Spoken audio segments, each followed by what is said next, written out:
friend of your son's. I figured. Welcome to I'm Your Target Demographic, and today we're preparing for the Justice League.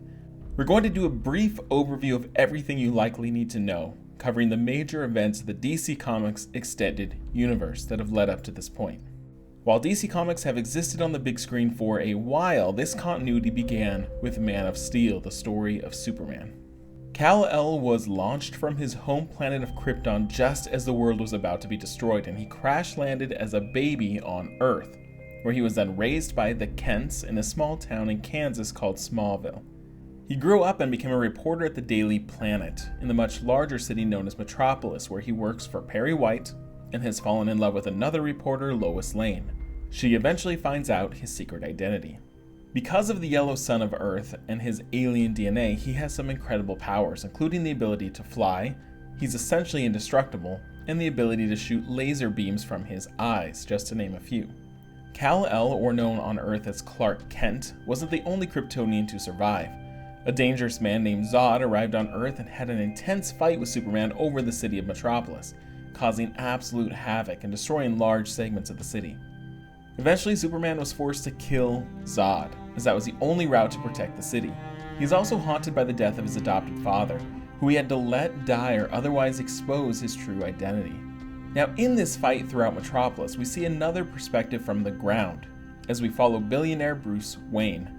Wayne loses an entire building filled with friends and colleagues. We know something that the folks of Metropolis don't know, and that's the fact that Wayne has an alter ego as the vigilante Batman, who protects the nearby city of Gotham City. Batman has no powers but uses his resources and money to build gadgets and tools that allow him to fight those with actual powers. Wayne also has a tragic backstory. His parents shot in front of him in an alley as he was just a defenseless child. This loss has caused a lifelong journey to stop crime and has given him a very singular focus. So when he watches Metropolis crumble under the fight between Kryptonians, he sees these aliens as a threat. This is the inciting event for the film Batman v Superman. Superman is obviously on the defensive as he has no bone to pick with Batman other than the fact that he's a vigilante.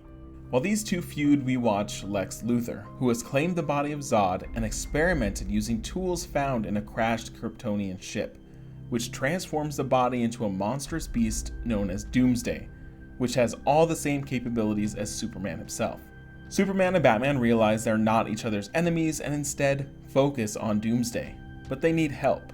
So we're introduced to a third hero by the name of Wonder Woman. Wonder Woman is an Amazonian, a warrior from the island of Themyscira.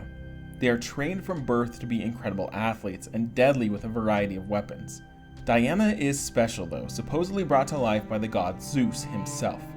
Their island has been secluded from humanity for many generations until a pilot crash lands there during the events of the First World War and brings Diana out to the world, where she realizes she can be useful.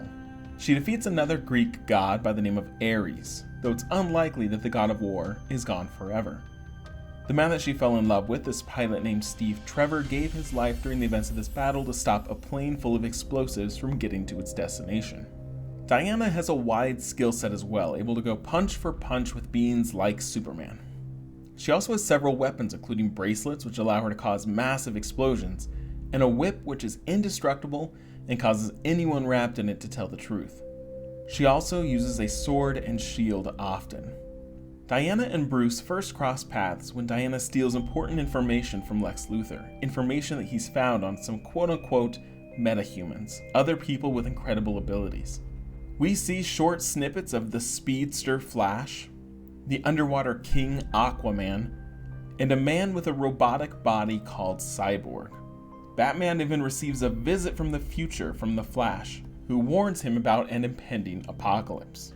So Diana, Superman, and Batman team up to defeat Doomsday, and Superman is able to kill him with a kryptonite spear, though Doomsday also manages to do the impossible and kills Superman.